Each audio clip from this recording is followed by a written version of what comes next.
kind of looking forward to looking to that DVD about the temple. We're going to get next week, some other time. Hour and a half, I think it's an hour and a half in a week. It seems like it's pretty interesting. What I'd like to talk about today is angels. You know, they exist. They're all over. They're around us, among us. And the wrong kind are too. Satan's demons, his fallen angels are around us. And that spiritual realm is what I'm talking about. The angels, they're ministering spirits, it says. And then they exist in the spiritual realm, or the spiritual dimension. It's always existed, this spiritual realm has always been in existence. There were times that it didn't exist, the spiritual realm, that is, that dimension. But the angels are here to help, to deliver us from a lot of trouble. To make sure that we survive or rescue, to rescue us in times of trouble. And there's God's angels, then there's Satan's angels, the fallen angels. He led in rebellion a long time ago. And his fallen angels are confined to this earth. They're confined here to this, on this good green earth. Confined here. And in the future, they'll probably be let loose. Let loose to deceive mankind even a little more. But this really the unseen world we don't see. And that's part of faith. Like it says in Hebrews 11, faith chapter verse 1, I'll just read it here.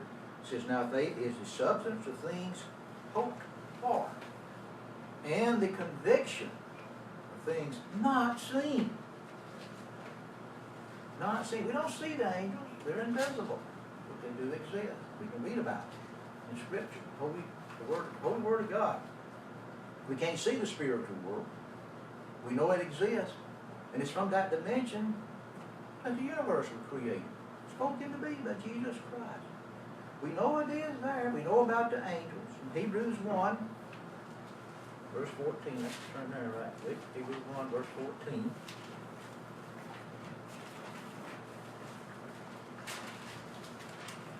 Hebrews 1, verse 14 says, about the angels, are they not all ministering spirits, being sent forth to minister to those who are about to inherit salvation?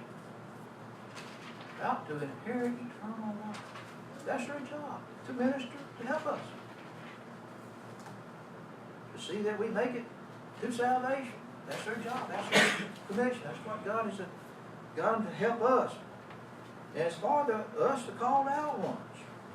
They're working on our behalf, really. On our behalf. Think about it. The called out ones. Psalms 103 talks about them. Psalms 103.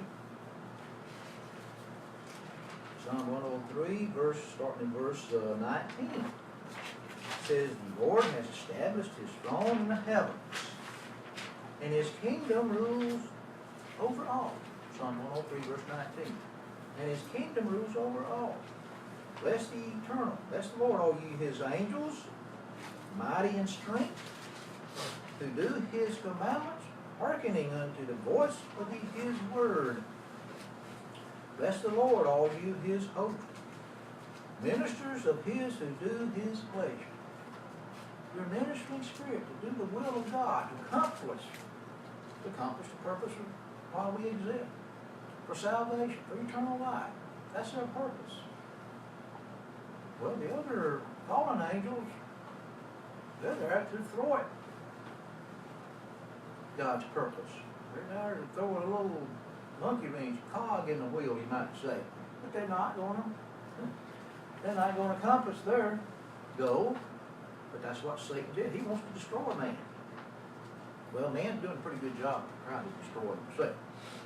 But what I'd like to talk to about is about that unseen world, things that we need to concentrate on and to consider, as Paul said, to consider it.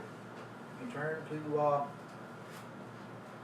Corinthians. I give this many times. I really like this verse. It's really fond of it because it's pretty well enlightened about the Word of God, how it ties into a lot of things. 2 Corinthians chapter 4, verse 18. Just one verse. Paul says, while we consider not the things that are seen, we consider them not, but the things that are not seen. You see, consider things, we don't consider them as much as we should be considered the things that are not seen. For the things that are seen are temporary, physical. You're here for a little while, temporary. But the things that are not seen are eternal. And that's what we're doing, striving for eternity. A lot of things we have in this life, even ourselves, wear out. Don't care what you got, it's going to wear out eventually. Physical life has an end. It's temporary. Everything is temporary. I know there's a lot of stuff that appliances can last a long time, but eventually they will, they'll have to be replaced.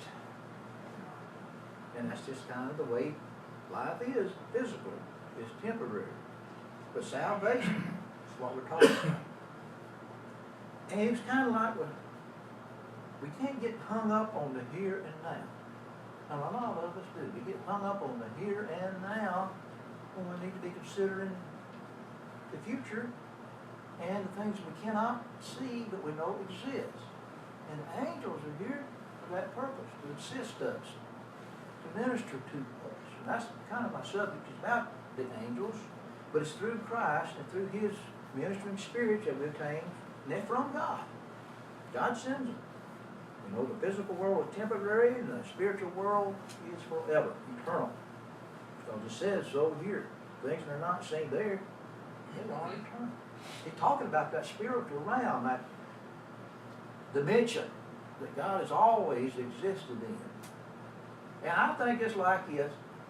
It's a timeless dimension. There's no time there. Now, that may be Marlon Harris speculation. I don't know. I'm just saying that it has to be a kind of a timeless dimension because time is meaningless when you're immortal. Between God that says, and Peter says, 1,000 years is one day, and one day is 1,000 years to God. So it's kind of like it's a timeless dimension there. And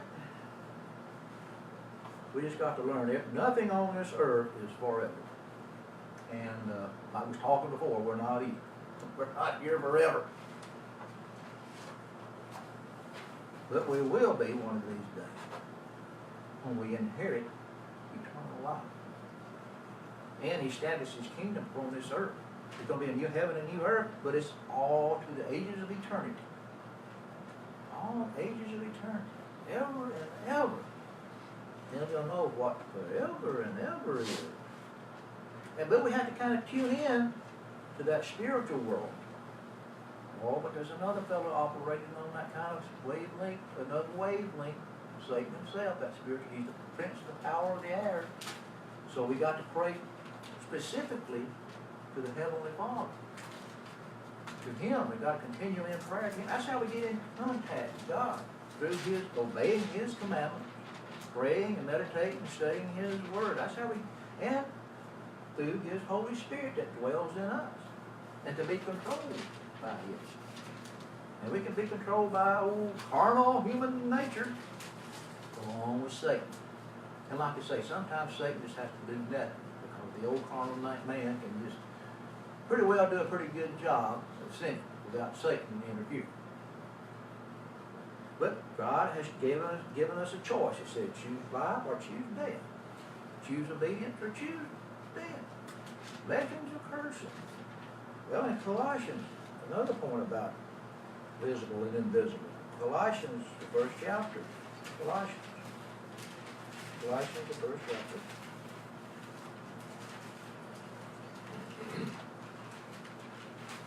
Verse 14, we're getting to verse 14, breaking into a thought, talking about Christ, in whom we have redemption through His own blood, even the remission of sin. Remission of sin through His blood. And that's what we claim every day. Who is the image of the invisible God. You don't see it. The invisible God. But He's the image of it. And he's the firstborn of all creation. Firstborn of all creation. There's a lot into that phrase there. Firstborn of all creation implies more born into that creation. And he's the first one. So that really implies a whole lot there. We know he is now at the right hand of God on the throne as the Son of God. And in John 1 it said, give us power to become sons of God, sons and daughters of God. And he's the first. It goes on to say, verse 16, because by him were all things created, the things in heaven and the things on earth, the visible and the invisible. Yes, Christ even created the angels. We can learn that in John 1. Visible and the invisible. The visible and the eternal, the spiritual world. Whether they be thrones, or lordships, or principalities, or powers. All things were created by him and for him. And that's interesting when we get through some of the Daniel prophecy, the things in Daniel, book of Daniel. Consider this, that he's the lordship of principalities, powers, all things created and set up by him. And verse 17, and he is Christ, is before all, because he's the beginning and the end. Beginning. He's before all, and by him all things subsist. Now that's down to every subatomic particle. And if you study over that, you just get into quantum physics. You want to get into something really, really abstract and interesting, just study quantum physics. And now they're using some of that theory in regenerating nerves. I took my brother to one of these neuropathic clinics in Huntsville. And they said, well, it's based on regenerating nerves, nerve endings, regenerating nerve endings. It's based on the quantum theory. Quantum theory. And I'm not going to get into details, some of that I got in the back of my mind. I'm not going to go into that at all about regeneration, because only one time it's called Christ to mention that one time. Regeneration. Mentioned one time. Can't find it, but he mentioned regeneration. And that got me, maybe I get too far in my thinking. I shouldn't get too far in my thinking, because I get way out there sometime, and I might get out on a limb, and that'd be pretty, get sawed off too, on that limb. But anyway, it's it's so interesting. It's just, I just kind of perked my ears up when she said that about quantum physics, about and using it in regeneration and regenerating nerves. That may be something you could look into, Mr. Willis. Regenerates a lot. I mean, the way they was doing, the way she was talking, that's something that might be a future something. I don't know. Just throwing that out there, speculating. And all. Verse 18, he's the head of the body, the church, who is the beginning, the firstborn from among the dead. That still implies others, so that in all things he himself might hold the preeminence, first in everything. Because he's the beginning and the end. Beginning and the ending. Beginning and the ending. The Alpha and the Omega. That's who Christ is. And it talks about being the first of all. Well, that's where I hope. We're hoping in things we don't see yet. Because in Romans, the 8th chapter again, there's that 8th chapter. 8th chapter of Romans is full of a lot of knowledge about the Bible. Romans, the 8th chapter, verse 20, starting verse breaking into the fall of verse 24, says, for by hope we were saved. The hope that is seen is not hope. For why would anyone still be hoping for what he sees? You've already got it in your hand. They know he's longer to hope for it. You got it. But it goes on to say, but if we hope for what we do not see, we don't see that spiritual world. But it's there. The angels exist in it, and they can manifest themselves in a bodily human form. They probably have that form already. They just manifest themselves physically to us. Well, we can see. Somehow our eyes must be closed some way, or shut some way to the spiritual world. And I'm probably proud of it. We might not be if we did get to see some of it, we might not stand the hair up on our head. But if we hope for what we do not see, we ourselves wait. Let me continue on, read that verse again. That is seen is not hope of what would anyone still be hoping for what he sees. But if we hope for what we do not see, we ourselves wait for it with patience. We wait for it. We wait for that hope to come. The hope of the resurrection of the dead. To be changed from this mortal to immortality. That's what we hope for. And we cannot see what that is like. We can read about it, and we cannot grasp what it means, what it's like to be immortal in that spiritual realm. Well, we can read about it. We can understand a little enlightening, a little insight into what it's about. You can read on and all. And Psalms, but the most important thing about it, just like we're in a kind of a, if we obey God, do His will, have faith in Him, it's kind of like we're in a cocoon. Protection. Turn to Psalms 34. Psalms 34. Psalms 34. Verse 7. Psalms 34, verse 7 says, the angel of the Lord encamps around those who fear Him and delivers them. Now, is that not just fantastic? He encamps around, establishing around us, put His camp, the angels do, around us, for those that inherit salvation, to minister, those that have fear Him. And He delivers. That's what their job is, to deliver us. Those that fear Him. Those that have faith and trust in Him, and that are obeying Him, doing His will. But there's one interesting about it, and I think it pertains. Turn to 2 Kings. I've always been kind of fascinated with this 2 Kings. About Elisha. 2 Kings, the 6th chapter. 2 Kings, the 6th chapter. 2 Kings, the 6th chapter. I'm not sure everybody gets there. We'll start in verse 8 of 2 Kings, the 6th chapter. Start in verse 8. It says, and the king of Syria warred against Israel, and took counsel with his servants, saying, in such and such a place shall be my camp. And the man of God sent for the king of Israel, or Elisha, saying, beware that you do not pass such a place, for the Syrians have come down there.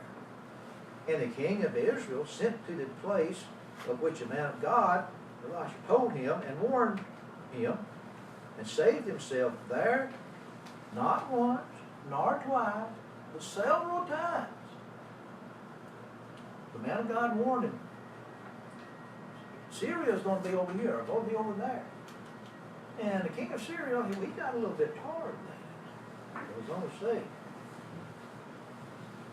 So the heart of the king of Syria was enraged for this thing. He got a little disturbed. He was mad, enraged.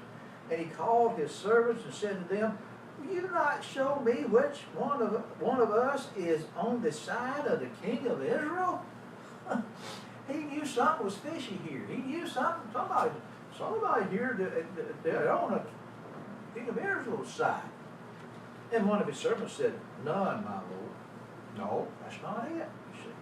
And how did this person serve it? None. I don't know. None, my lord, O king, but Elisha the prophet, who is in Israel, tells the king of Israel the word that you speak in your bedroom.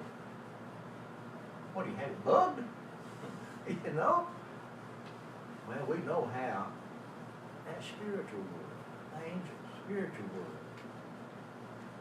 Angels listened and went and told Elisha. I assume that's what it was.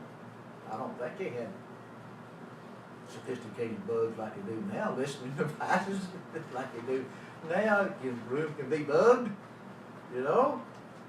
So even our government officials have to go into a safe room to talk, discuss national security.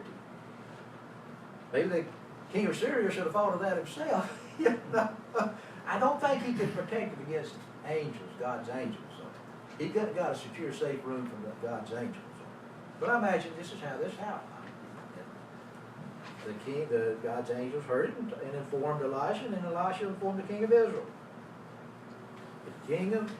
Elisha the prophet, who is in Israel, held the king of Israel the word to speak in your bedchamber. He said, go and spy where he is, so thou may send and bring him. And it was told him, saying, behold, he is in Dothan. And he sent there horses and chariots and a great army. A whole army now. That's a bunch of people. 30, 40, 10,000, 20,000.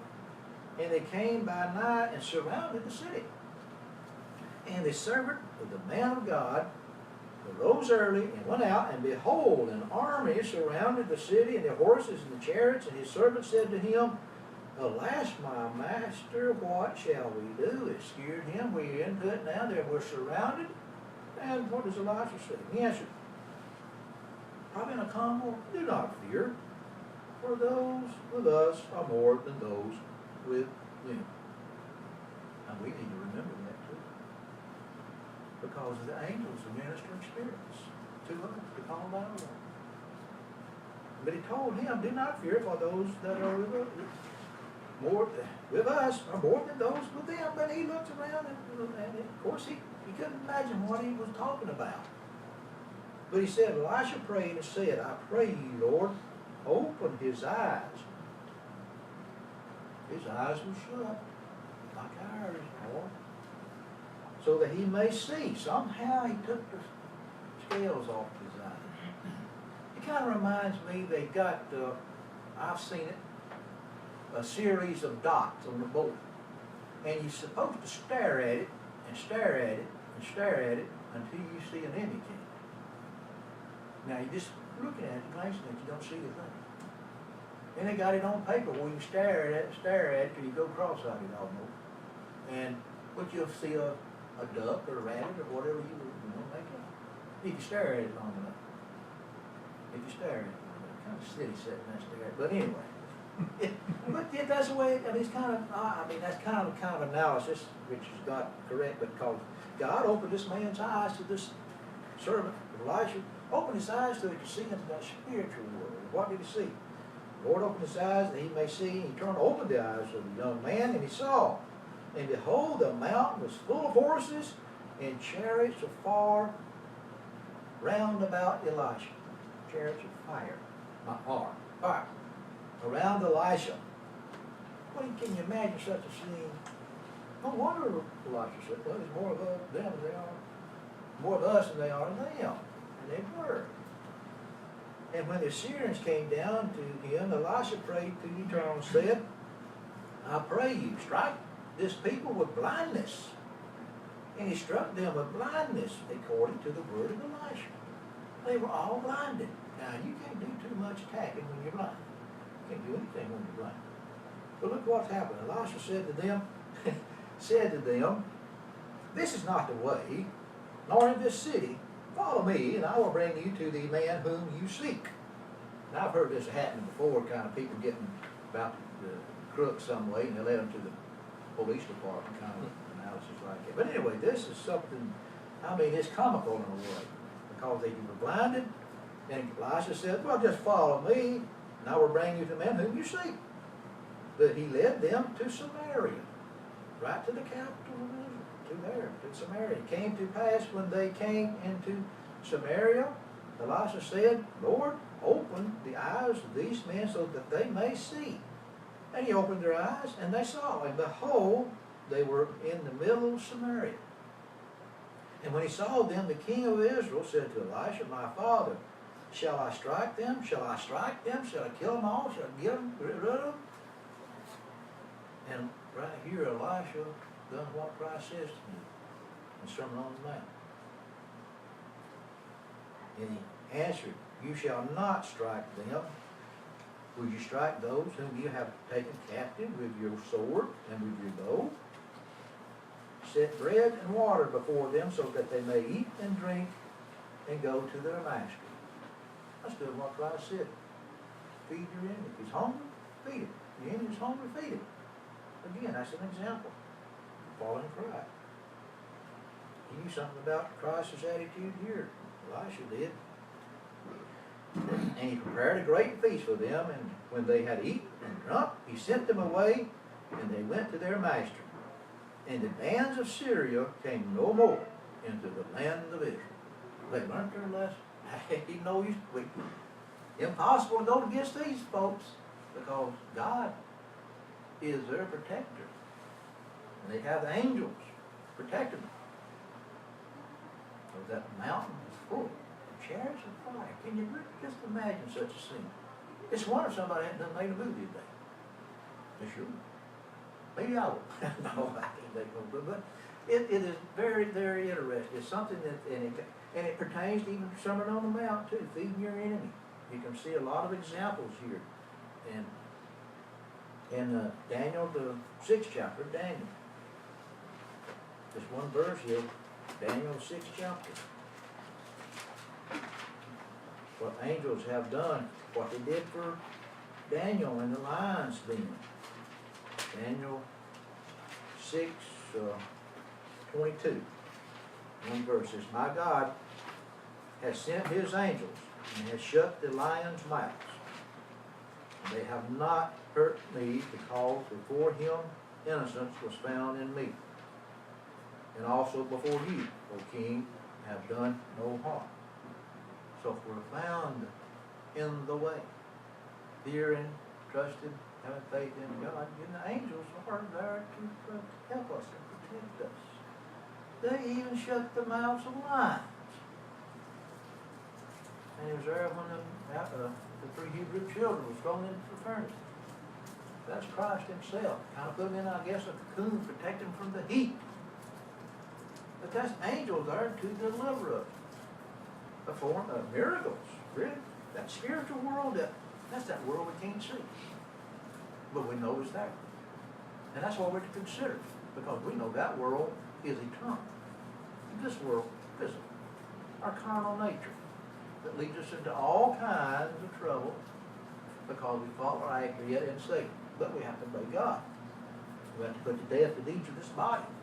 And it's interesting, Daniel 10, already here in Daniel the 10th chapter. It's an insight, I think, about the spirit world and what goes on. And probably still going on at the time. Daniel the 10th chapter, beginning verse 1. In the 3rd year of Cyrus, king of Persia, a message was revealed to Daniel, whose name was called Belshazzar. And the message was true, but the time appointed was long. And he understood the message and had understanding of the vision. In those days, I, Daniel, was mourning 3 full weeks. I ate no pleasant food, neither did flesh or wine enter my mouth, nor did I anoint myself at all, until 3 whole weeks were fulfilled. Does that mean he didn't take a bath? I guess, I don't know. And in the 24th day of the 1st month, as I was by the side of the great river, which is Tigris, then I lifted up my eyes and looked, and behold, a certain man was clothed in linen, whose loins were girded with fine gold pads, fine gold pads. And his body also was like beryl, and his face looked like lightning. And his eyes were like lamps of fire, and his arms and his feet in color were like polished bronze. And the sounds of his words like the sound of a multitude. Like a whole bunch. And I, Daniel, alone saw the vision. Now the men who were with me did not see the vision. Their eyes wouldn't open. They couldn't see that vision. But it was in vision. But a great dread fell upon them. He's something. Sometimes that can come over us too. A feeling of dread. A feeling of dread. That's a bad feeling. So that they fled to hide themselves. Therefore I was left alone and saw this great vision. And there remained no strength in me. No strength at all. For my face turned deathly pale. And I retained no strength. I mean, he was just was limp. No strength at all. Yet I heard the sound of his words. You can still hear. His life is dead, but he can still hear. Yet I heard the sound of his words. He's still living. And when I heard the sound of his words, then I was in a deep sleep. Is that? It's kind of how it was. In a deep sleep. Almost like death. In a deep sleep on my face. Well, he couldn't breathe. It was on his face. It makes you wonder. And my face was toward the ground, because his face was toward the ground. Behold, a hand touched me, which set me trembling upon my knees in the palm of my hands. So he's kind of like he's on all fours. He's weak, trembling. I guess so. And he said to me, O Daniel, a man greatly beloved, give heed to the words that I speak to you, and stand upright, for to you I am now sent. Angels are sent. And when he had spoken these words to me, I stood up trembling. Then he said to me, do not fear, Daniel. Do not fear. Now that, he was trembling. Yes, if he was trembling and said, well, do not fear. Well, yeah, okay, how can you? No, do not fear, for from the first day that you set your heart to understand and to humble yourself before your God, your words were heard. And I have come because of your words. Because of your word they came. But it goes on to say, he was hindered. But the prince of the kingdom of Persia. Well, that's another spirit being. Yeah. But the prince of the kingdom of Persia withstood me 21 days. Now that's somebody else in the spiritual world. That's an angel and another angel against another angel in the spiritual world. It's something to meditate and think on. Think on that of all. Then, lo, Michael, one of the chief princes, came to help me, for I had been there along with the king of Persia 3 weeks. He had been there sooner, but was hindered by some other spirit being, the prince of Persia, prince of the kingdom. The prince of the kingdom is a spirit being ruling the kingdoms and princes of the kingdoms still. And it did then. Is the world ruled by, or is there a battle with the good and evil forces in the world? I guess there's a lot of, just a lot of questions here we can ask each other and discuss, what's happening, what's going on in this world, what's going on, what went on there. I guess the same thing goes on,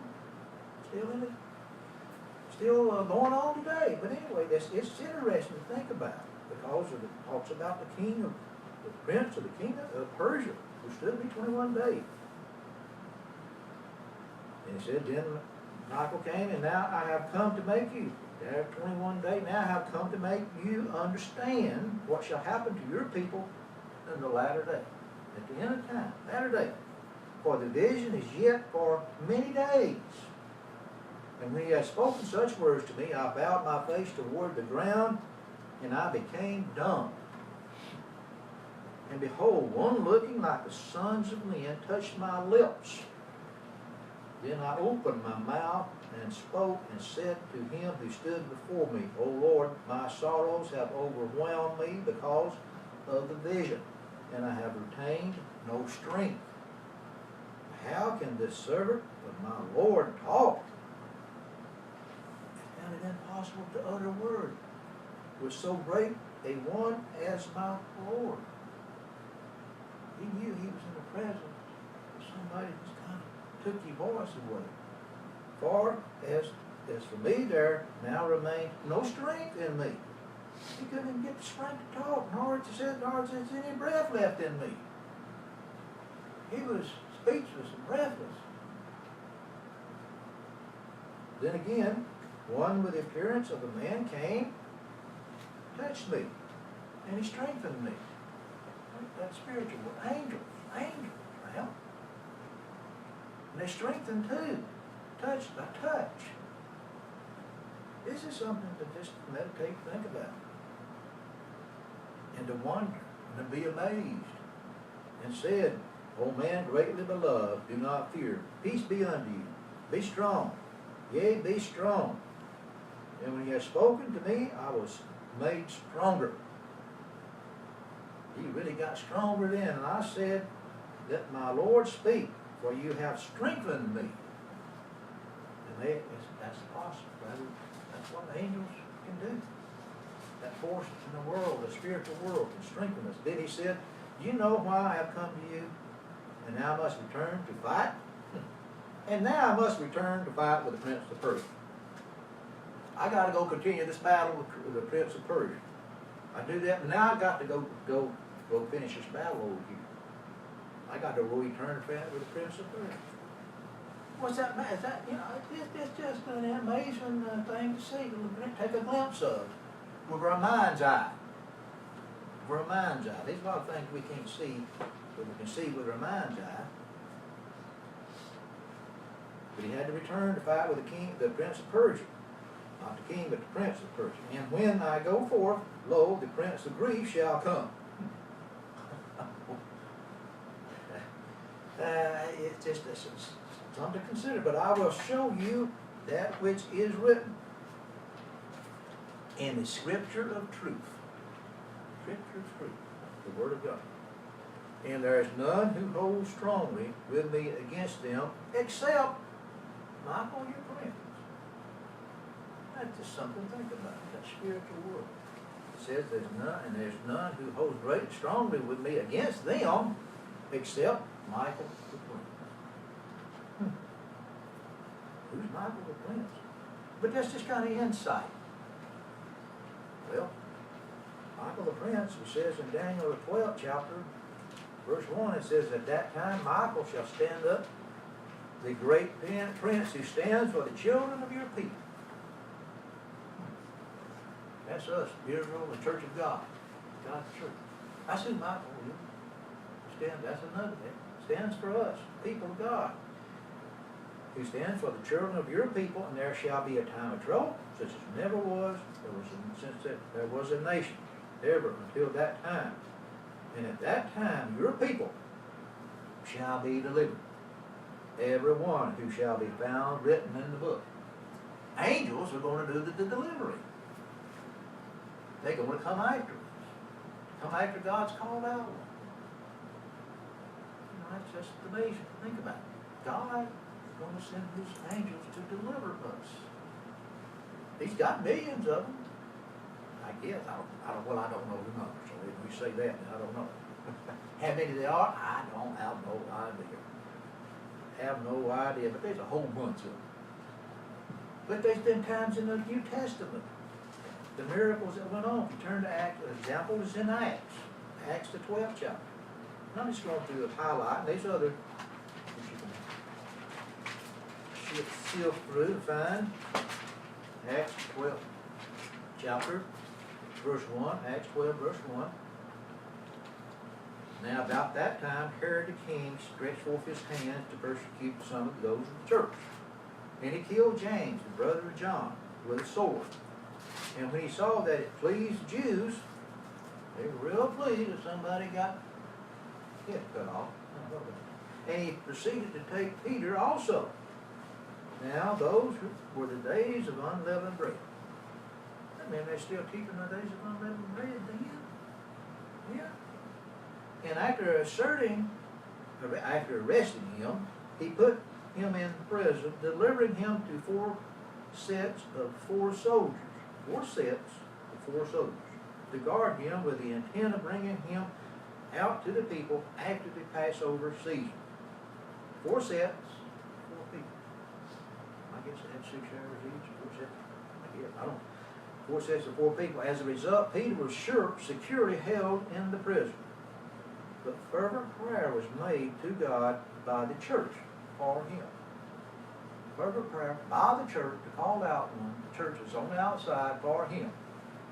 Now, when Herod was about to bring him out during that night, Peter was sleeping between 2 soldiers, bound with chains, and guards standing before the door were keeping the prison. Now, he was chained to 2 soldiers.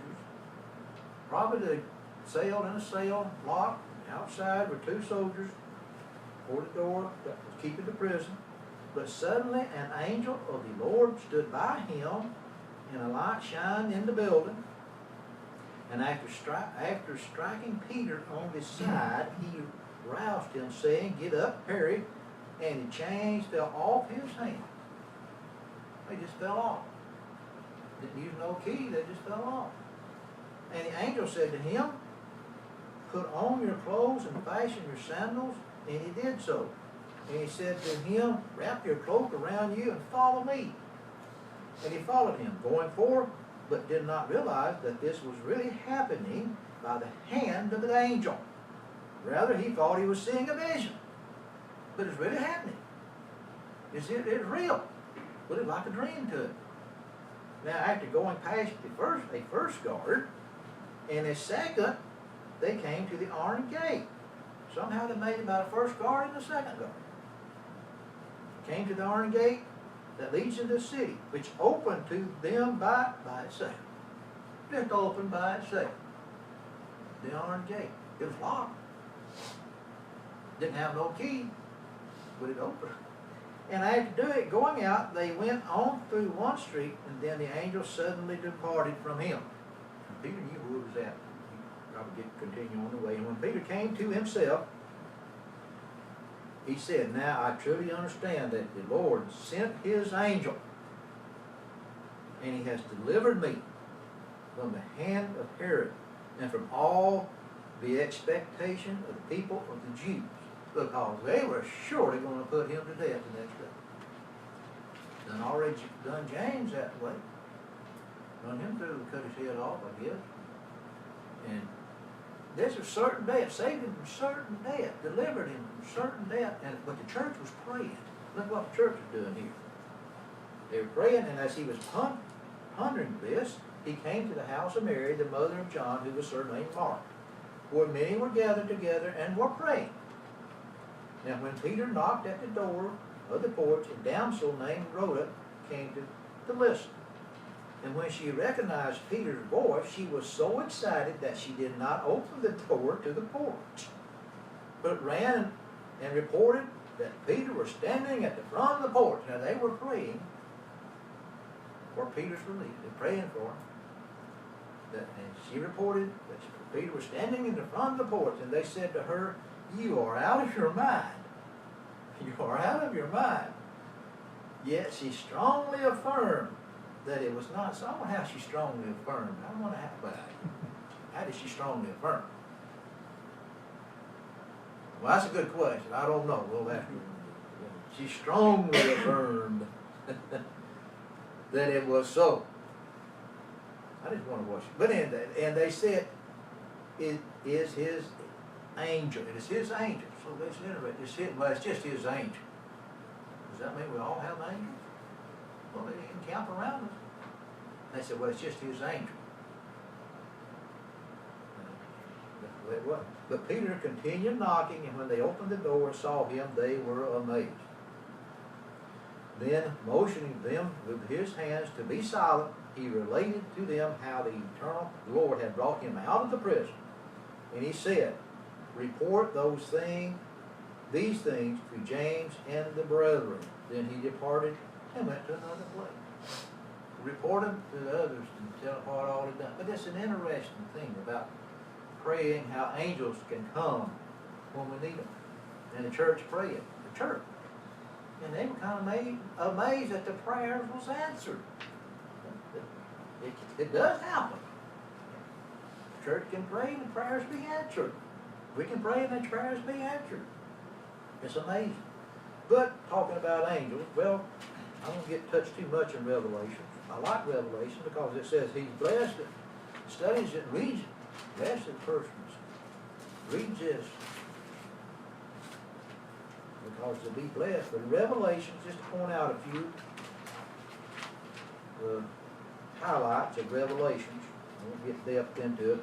I had thought to at one time, get a little bit in depth, but that's for another time. Revelations is one thing I know to, like it says in verse 3 of Revelations 1, blessed is the one who reads and those who hear the words of this prophecy and keep the things that are written therein, for the time is at its hand. And I always want to be blessed. We all want to be blessed. Read it, keeping the word, we'd be blessed. But I want to, the main thing I'm pointing out here is about the churches, 7 churches. We talk the angels of in the various churches. It addresses first the angels. It says to the angel, in verse chapter 2 of Revelation, to the angels of the Ephesian church, write. To the angel. And to other churches it says to write, to them. To the angel churches, Samaria, write.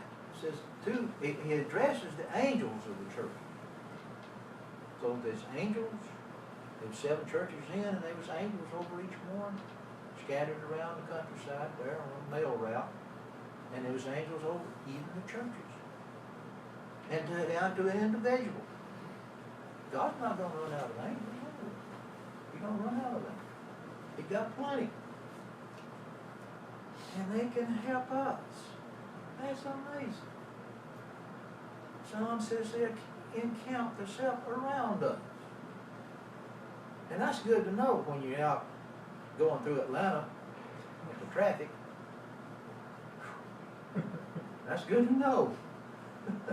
Because you need to call on them. I made a trip not long ago, and then that's a wearing out trip there and back in one day to Marietta, Georgia. I can tell you that. It's about 120 something miles, I guess. A little more. But go there one day and back the next same day, and it's taxing on your nerve. Because the closer you get into Atlanta, the more you're on the Indy 500. That's just about the way it is. If you've ever been there. I know you have. So it's just something, but my point here in Revelations is that he addresses to the angels of the churches, various churches. Revelations 12 is about being delivered. And there's going to be, I think, a place of safety for God's people. Revelations 12, we'll be in verse 12. Revelations 12, verse 12. Therefore rejoice, you heavens, and those who dwell in them. Woe to those who inhabit the earth and the sea. For the devil has come down to you, having great wrath, because he knows that it has only a short time. Now there's going to be another attack, I think, that Satan's going to attack God again, but he's going to be thrown down in great wrath because he knows that it's only a short time. Well, he already knows that already. He knows he only has a short time. And when the dragon saw that he was cast down to the earth, he persecuted the woman who had brought forth the man-child. And 2 wings of a great eagle were given to the woman, so that she might fly to her place in the wilderness, where she is nourished for time and times and a half a time from the face of the serpent, Satan the devil. And that can be related back in times past when the church went underground, and for so many years it was leads to the prophecy here that kind of adds up. But there's going to be another time in the future where the church will be delivered. But here the church and the serpent cast out of his mouth as a river. Verse 14. And 2 wings of a great eagle were given to the woman, so that she might fly to her place in the wilderness, where she is nourished for times and half a time from the face of the serpent. And that's 3.5 years too, also. A place in the wilderness where she's nourished, because physical. And that's going to be a place of safety. But the serpent cast out his mouth as a river, so that he might cause her to be carried away by the flood, which really represents an army. Another army coming after God's people. But the earth helped the woman, the church, And the earth opened its mouth and swallowed up the river that the dragon had cast out of his mouth. Then the dragon was furious with the woman and went to make war with the rest of her seed, the remnant, who keep the commandments of God and the testimony of Jesus Christ. They're still keeping the testimony, keeping the commandments, but they're not protected, which means they'll have to be martyrs for God. And that's going to be the strong one. They stand up for it, stand for it. Give their life for the testimony of God, for His Word. There'll be some saved that God will probably send an angel after some and take them to a place to safety. Come right after and take a ride with angels, some toward a place of safety. But then there'll be some that'll probably be martyred. I don't know which one I'll be in. I prefer to hope for an angel one of these days. I admit that. I hope to see an angel. And if my dog's with me, I hope he can take it. But anyway,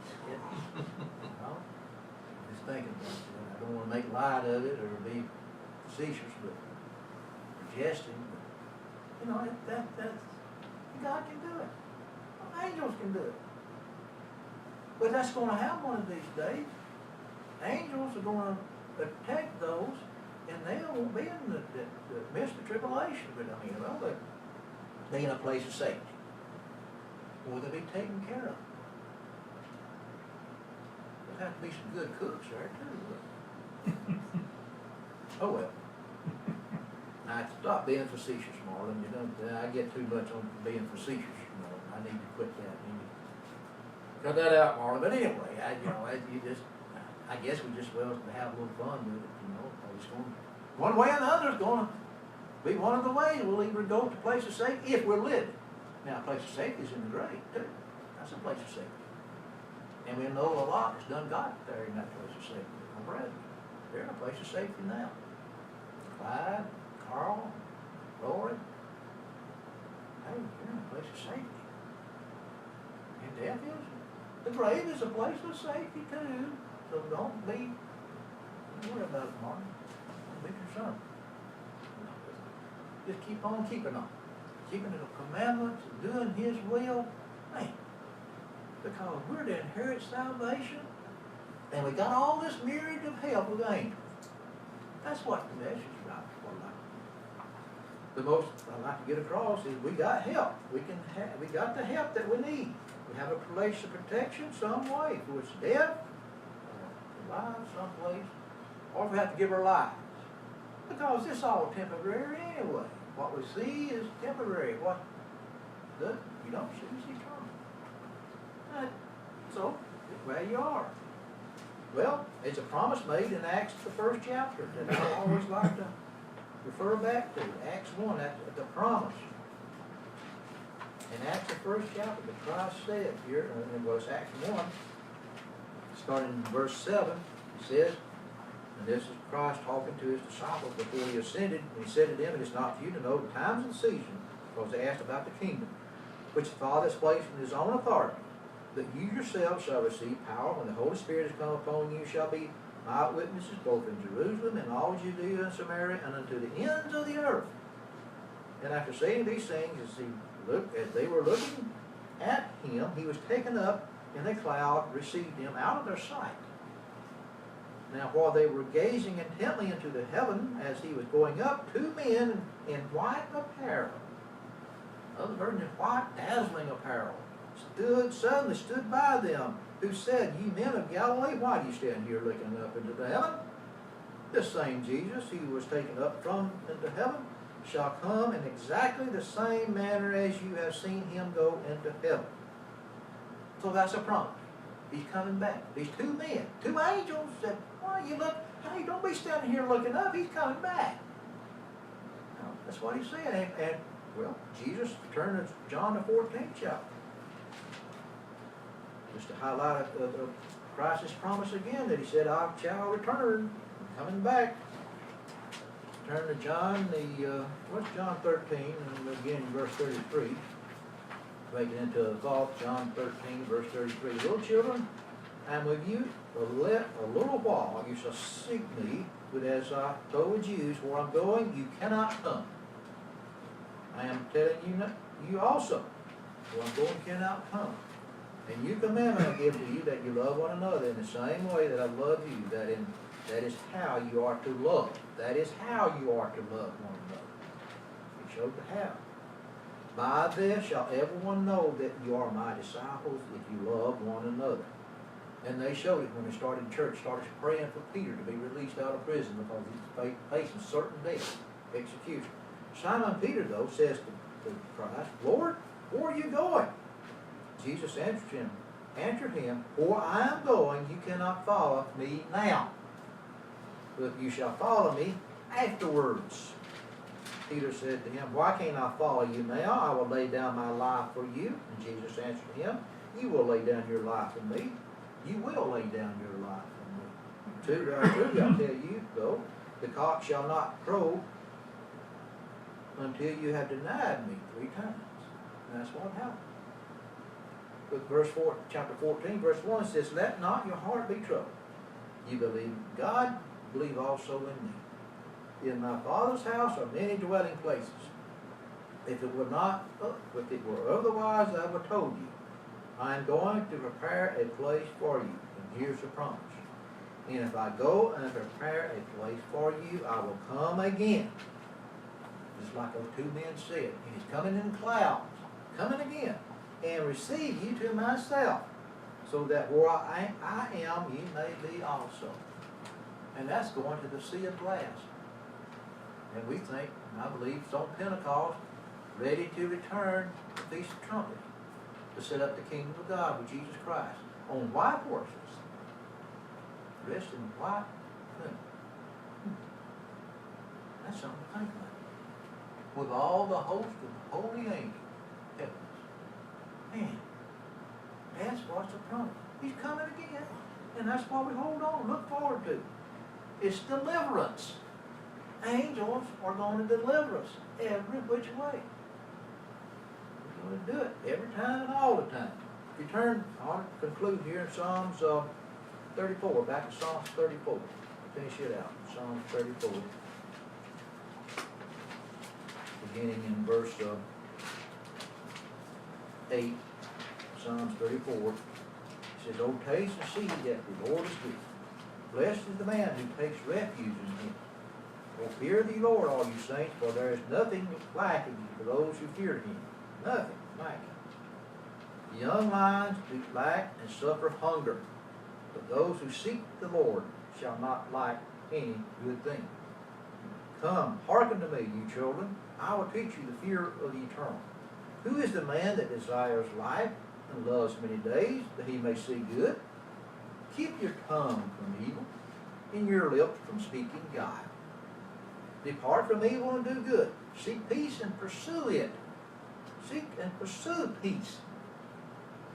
The eyes of the eternal are upon the righteous, and his ears are open to their cry. Yeah. He hears, his eyes. He sees. The face of eternal is against those who do evil. You know the face against you. To cut off the memory of them from the earth. The righteous cry, and the eternal Lord hears them and delivers them out of their troubles. The Lord is near to the brokenhearted and save those who are of a contrite spirit. Many are and that's to the people he loves. Those of the contrite, humble, and contrite spirit. Many are the afflictions of the righteous, but the eternal, the Lord delivers him out of them all. All of them. He keeps all his bones. Not one of them is broken. Evil shall slay the wicked, and those who hate the righteous shall be condemned. Yeah, facing condemnation, eternal death.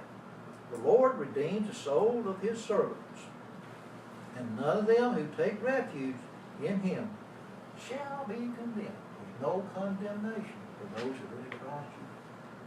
God's angels are going to protect us. They're around us all the time, and they're going to protect us every time and all the time.